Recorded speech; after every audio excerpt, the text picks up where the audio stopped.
Hello students, welcome back to my YouTube channel. Today I am going to start chapter number 2, polynomials of class 10th, question number 1. In the previous video we have discussed question number 1, the first part and the second part only. Clear है? ये question number first का ये क्या है, third part है. ठीक है, तो देखिए यहाँ पे ये क्वेश्चन दिया हुआ है 6x² माइनस 3 माइनस 7x. ठीक है, सबसे पहली चीज़ कि हम ये चेक करेंगे कि क्या ये स्टैंडर्ड फॉर्म में है. नहीं, ये स्टैंडर्ड फॉर्म में नहीं है, तो इसको सबसे पहले हम स्टैंडर्ड फॉर्म बना लें. कैसे स्टैंडर्ड फॉर्म? ये देखिए ax² plus bx plus c के फॉर्म में बनाना है. तो x वाला पार्ट इधर है, इसको इधर कर लें और इसको इधर कर लें. तो जब भी ये इधर जाएगा तो अपने साइन के साथ मूव करेगा और ये -3 इधर अपने साइन के साथ मूव करेगा. तो यहाँ पॉलिनोमियल इन x क्या हो जाएगा, 6x² minus 7x minus 3 is equal to 0. ठीक है, अब देखिए यहाँ पे 6x² माइनस 3 से मल्टीप्लाई होगा तो क्या हो जाएगा, 6x² माइनस 3 से मल्टीप्लाई होगा तो क्या हो जाएगा, -18x² माइनस 18x². ठीक है, माइनस 18x². अब देखिए यहाँ पे हम 18 का करेंगे क्या, वही जो करते थे हमेशा से. क्या करेंगे, 1 multiply by 18 is equal to 18. और कौन कौन से पॉसिबल पेयर हैं जिनके मल्टीप्लाई 18 के इक्वल आते हैं, 2 मल्टीप्लाई बाई 9, 3 मल्टीप्लाई बाई 6. और कोई आएगा नहीं. तो आप देखेंगे इसमें से जो पॉसिबल लगेगा हमें, जो परफेक्ट लगेगा इस स्प्लिटिंग टर्म के लिए, ठीक है, वो वाला हम सेलेक्ट करेंगे. तो देखिए यहाँ पे है -7x, ये दो पार्ट में स्प्लिट होना चाहिए. ठीक है, दो ऐसे पार्ट में स्प्लिट होना चाहिए जिनका मल्टीप्लाई हमें क्या मिलना चाहिए, -18x², ये मिलना चाहिए. ठीक, सबसे पहली चीज़ कि x तो इसके पास भी होगा और x इसके पास भी होगा. ठीक है, अब प्रोडक्ट चूंकि माइनस आ रहा है तो एक प्लस होगा और दूसरा माइनस होगा. ठीक, अब हमें देखना है कि यहाँ पे मिडिल टर्म क्या है, माइनस है.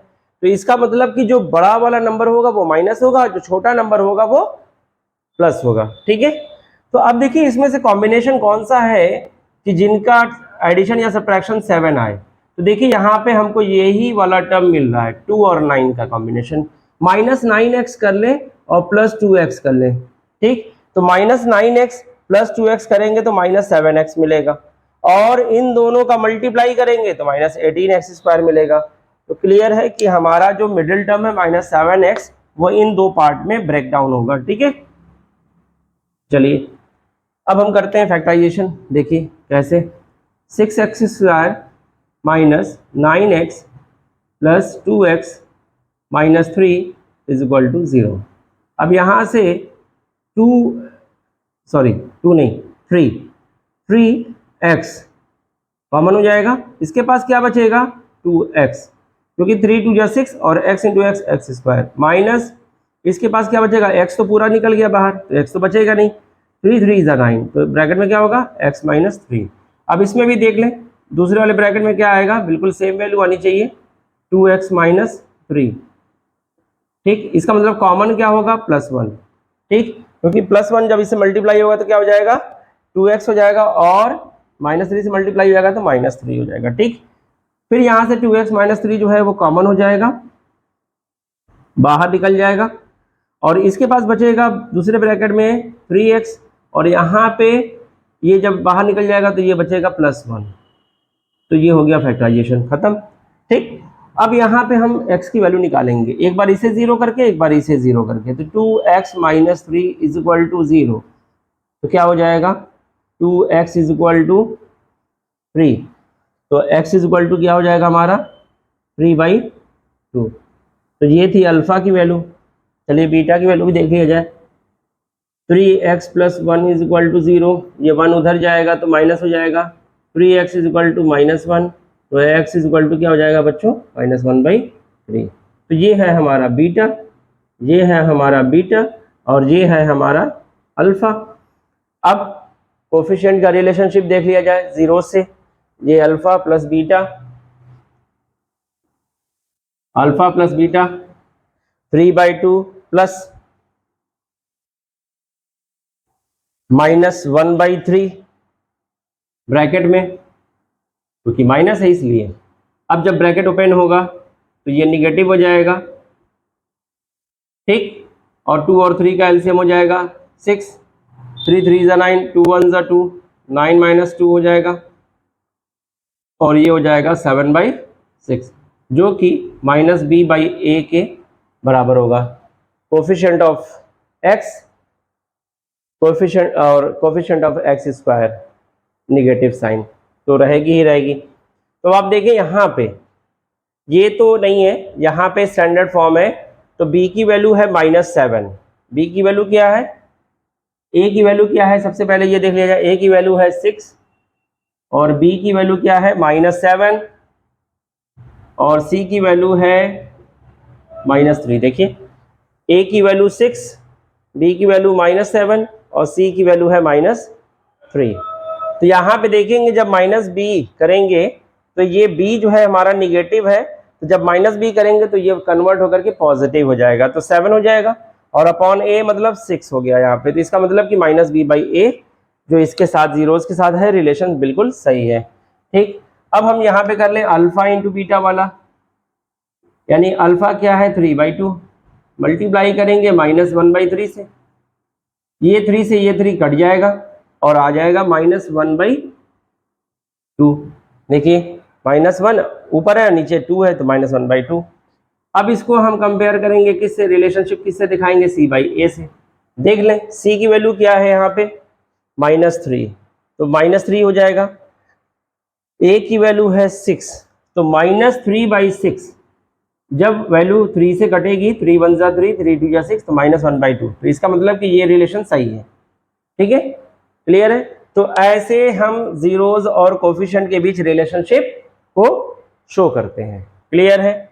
चलिए अब नेक्स्ट पार्ट देखते हैं, क्वेश्चन। तो देखिए ये है फोर्थ पार्ट, ठीक है, 4u² + 8u, तो ये पॉलिनोमियल इन u है, तो इसको हम सबसे पहले हम क्या करेंगे, pu = 4u² + 8u + 0.0 कर लें इसे, क्योंकि हमारा लास्ट टर्म जो c है वो 0 है। अब यहाँ पे देखें, यहाँ से हमें a के प्लेस पे क्या मिल रहा है, यहाँ लिख लें, a के प्लेस पे कौन है 4, क्योंकि हमें बाद में काम आएगा ना, अभी इसी का कोफिशिएंट का रिलेशनशिप दिखाएंगे जब। b के प्लेस पे है 8 और c के प्लेस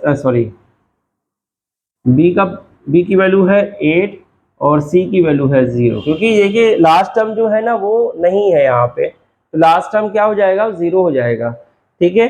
तो अब इसे हम स्प्लिट करके देखें। सबसे पहले तो हम ये इससे मल्टीप्लाई करेंगे, लेकिन यहाँ पे तो कुछ ऐसा है नहीं, यहाँ पे हम क्या करेंगे, हम यही रहने देंगे, 4u² + 8u = 0। इन दोनों में कॉमन क्या हो जाएगा, 4u कॉमन हो जाएगा, तो यहाँ बचेगा सिर्फ u और यहाँ बचेगा 4 2 ज़ा 8, तो ये बचेगा, ठीक। यहाँ पे हम 4u, अब देखिए यहाँ पे हम दिखा देंगे 4u = 0, तो u = 0, ये पहला निकल गया, ठीक है। देखिए जब c टर्म नहीं है तो इसमें से u कॉमन हो जाएगा, 4 2 ज़ा 8, 4 भी कॉमन हो जाएगा, इसलिए ये बन जाएगा, ठीक है, फैक्टराइजेशन ये होगा।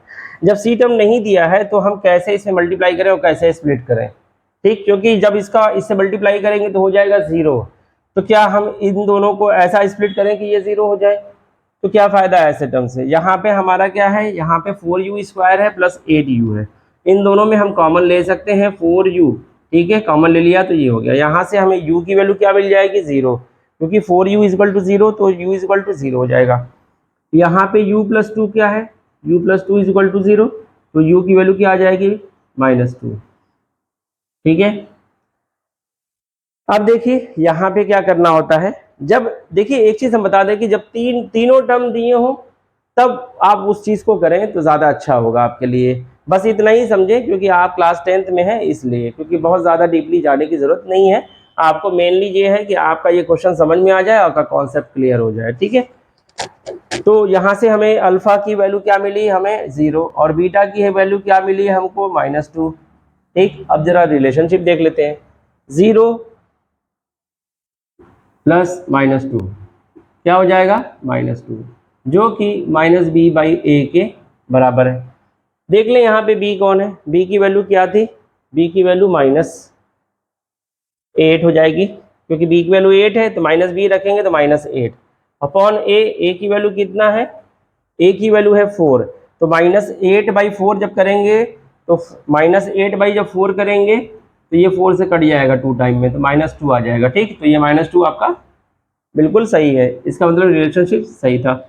अल्फा इंटू बीटा का देख लेते हैं, 0 मल्टीप्लाई बाई -2, तो ये तो 0 हो जाएगा, 0 हो जाएगा, इसका मतलब c/a। अब c की वैल्यू तो 0 है, c की वैल्यू 0 है तो 0/4 अगर करेंगे आप तो क्या आएगा, 0 ही तो आएगा। ठीक है, तो इसका मतलब कि ये 0 सही है। क्लियर है। चलिए अभी तो देखिए बच्चों, ये है fifth part, T square minus 15 equal to 0। तो यहाँ पे देखिए मिडिल टर्म गायब हो गया, यहाँ पे मिडिल टर्म गायब हो गया, इसका मतलब कि हम इसको इस फॉर्म में लिख सकते हैं कि T square plus 0 multiply by T minus 15 is equal to 0। तो यहाँ से हमें ए की वैल्यू क्या मिली, 1, ए की वैल्यू क्या मिली 1, बी के प्लेस पे क्या मिला बच्चों 0, और सी के प्लेस पे -15, सी की वैल्यू है -15। देख लें आप, ए की वैल्यू 1 है, यहाँ पे कुछ नहीं है तो 1, ठीक, 0 ये टर्म ही गायब है तो ये 0 हो गया, 0 की वजह से ये टर्म गायब हुआ है तो 0 मल्टीप्लाई बाई टी, -15 है सी। ठीक है, तो यहाँ से ये क्लियर है। चलिए अब इस क्वेश्चन को सॉल्व करते हैं। तो ये है पॉलिनॉमियल इन टी, तो ये है आपका T square minus 15 is equal to 0। यहाँ पे बच्चों देखिए, एक आपको एक फॉर्मूला याद होगा, ए स्क्वायर माइनस बी स्क्वायर जो होता है वो a प्लस बी और a माइनस बी होता है। ठीक है, इसी फॉर्मूले का हमें यूज़ करना है यहाँ पे, क्योंकि ये टी स्क्वायर है और -15 है, तो -15 को भी हम स्क्वायर के फॉर्म में कन्वर्ट करने हैं। तो √15 का अगर स्क्वायर करें तो ये हमारा कितना आ जाएगा, 15 आ जाएगा। तो इसको हम इस तरीके से लिख सकते हैं, बिल्कुल लिख सकते हैं। ठीक, अब क्या होगा हमारा, एक ब्रैकेट में आपका t प्लस √15 हो जाएगा और दूसरे ब्रैकेट में t माइनस √15 हो जाएगा, इज इक्वल टू 0। फैक्टराइज हो गया। अब यहाँ से देखें t की वैल्यू 2 आएगी, एक है आपका t plus √15 is equal to 0, तो यहाँ पे t की वैल्यू क्या आ जाएगी, -√15, और दूसरी वैल्यू यहाँ पे देख लें t माइनस √15 है इज इक्वल टू 0, तो यहाँ पे t की वैल्यू प्लस √15 हो जाएगी। ठीक है, तो ये रही बच्चों अल्फा की वैल्यू और ये रही आपकी बीटा की वैल्यू, दो जीरोज हैं तो एक अल्फा हो जाएगा और एक बीटा हो जाएगा। तो -15 और +15, तो ये है -√15 और +√15। तो बच्चों दोनों वैल्यू सेम है, एक प्लस है एक माइनस है, तो ये कट के क्या हो जाएगी, 0 हो जाएगी, जो कि हमारा -b/a के बराबर होगा। चलिए एक बार चेक कर लें, b क्या है, b की वैल्यू यहाँ पे क्या दिया हुआ है 0, तो जाहिर है कि 0 अपॉन कुछ भी होगा तो वो 0 ही होगा, तो इसका मतलब ये सही है। अल्फा इंटू बीटा, अब इन दोनों का प्रोडक्ट कर ले, -√15 इंटू √15, तो ये हो जाएगा बच्चों -15, तो ये c/a के बराबर है।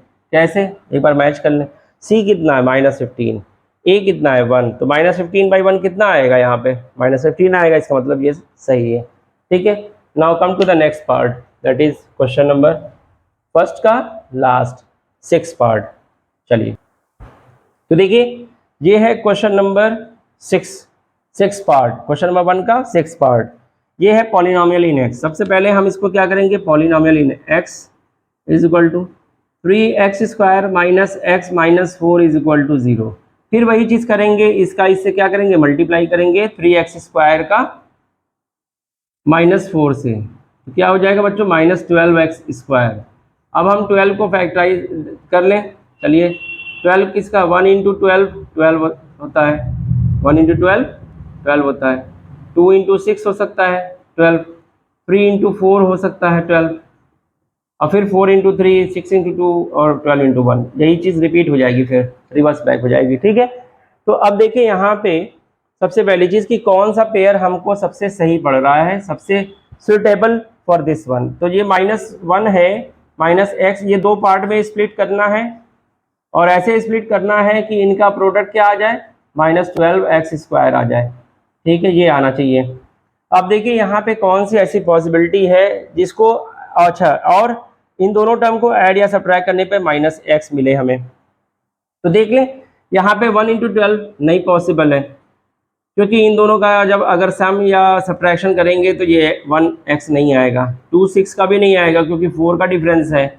यहाँ 4 और 3 यहाँ ये सही है, ठीक है, यही कॉम्बिनेशन आपके लिए परफेक्ट होगा। तो देखिए यहाँ पे है मिडिल टर्म निगेटिव और हमें यहाँ पे प्रोडक्ट मिल रहा है निगेटिव, इसका मतलब कि ये पॉजिटिव होगा और दूसरा निगेटिव होगा, और x होगा ये भी x होगा, तभी एक्स स्क्वायर आएगा। और 3 4 जा, तो यानी कि बड़ा वाला नंबर जो होगा वो निगेटिव होगा और छोटा वाला नंबर जो होगा वो पॉजिटिव होगा, क्योंकि इन दोनों का डिफरेंस जो होगा वो -1x आएगा, ठीक है। तो इसका मतलब कि ये बिल्कुल परफेक्ट है। और आप इसको अब इसको हम करके देखते हैं फैक्टराइजेशन, ठीक है, समझ में तो आ ही गया होगा। चलिए नेक्स्ट देखते हैं अब इसके बाद करना क्या है। 3x square minus 4x plus 3x minus 4 is equal to 0। अब इन दोनों का पेयर बना लें 3x स्क्वायर माइनस 4x का, इन दोनों में से कॉमन हो सकता है, मैक्सिमम x कॉमन हो सकता है। यहाँ बचेगा 3x, यहाँ बचेगा -4, सेम ब्रैकेट में सेम वैल्यू बचेगी, यहाँ पे भी 3x माइनस 4। अब चूंकि पूरी की पूरी वैल्यू बिल्कुल सेम है तो इसका मतलब कि कॉमन फैक्टर जो होगा वो 1 होगा, ठीक है, यहाँ पे आ जाएगा 0। अब यहाँ 3x माइनस 4, इसके बाद भी 3x माइनस 4, दोनों हो जाएंगे कॉमन, 3x माइनस 4 बाहर आ गया, ठीक। इसके पास बचा बच्चों x और इसके पास क्या बचेगा +1, तो ये आपका फैक्टराइजेशन हो गया। अब हमें x की वैल्यू निकालनी है, दोनों के लिए दो वैल्यू निकलेगी, 3x minus 4 is equal to 0 करके देख लिया जाए। तो 3x इज इक्वल टू क्या आ जाएगा बच्चों, 3x इज इक्वल टू आ जाएगा आपका 4, ठीक। तो x इज इक्वल टू क्या हो जाएगा 4/3। यहाँ पे अल्फा की वैल्यू निकल गई, चलिए बीटा की वैल्यू भी देख लिया जाए। x plus 1 is equal to 0, तो यहाँ से x की वैल्यू क्या मिल जाएगी -1, तो ये हो गई आपकी बीटा की वैल्यू, ठीक। अब जरा इसके बाद क्या करते हैं, रिलेशनशिप को देख लेते हैं दोनों जीरोस के बीच के और कोफिशिएंट के। तो 4/3 है -1 है, तो 4/3 है और प्लस -1 है, तो 4/3 क्या हो जाएगा, यहाँ पे 4/3 और -1 क्या हो जाएगा, मिक्स फ्रैक्शन की तरह अगर देखें तो 3 1 जा 3, 4 - 3 हो जाएगा आपका 1 1/3।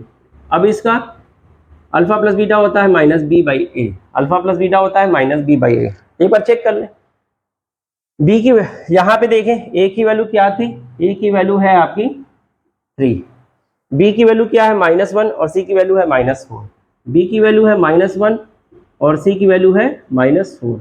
अब यहाँ -b रखें, b ऑलरेडी निगेटिव है तो इसका माइनस करेंगे, जब -b रखेंगे तो ये पॉजिटिव हो जाएगा, तो 1 हो जाएगा, और a की वैल्यू है 3 तो आ जाएगा 1/3। इसका मतलब कि ये बिल्कुल सही है। अल्फा इंटू बीटा करके देख लेते हैं, 4/3 मल्टीप्लाई बाई -1, ये हो जाएगा -4/3। अब इसको अल्फा इंटू बीटा होता है c/a, कांस्टेंट की वैल्यू अपॉन एक्स स्क्वायर का कोफिशिएंट, ठीक। तो कांस्टेंट है -4 यहाँ आ जाएगा और यहाँ 3, तो -4/3, ये सही है, बिल्कुल इन दोनों का रिलेशन बिल्कुल सही है, ठीक है। ये था बच्चों लास्ट पार्ट। अब हम देखेंगे question number 2 in the next video, ठीक है। जब तक के लिए हमारे वीडियोस को लाइक और सब्सक्राइब करना ना भूलें। Thank you so much.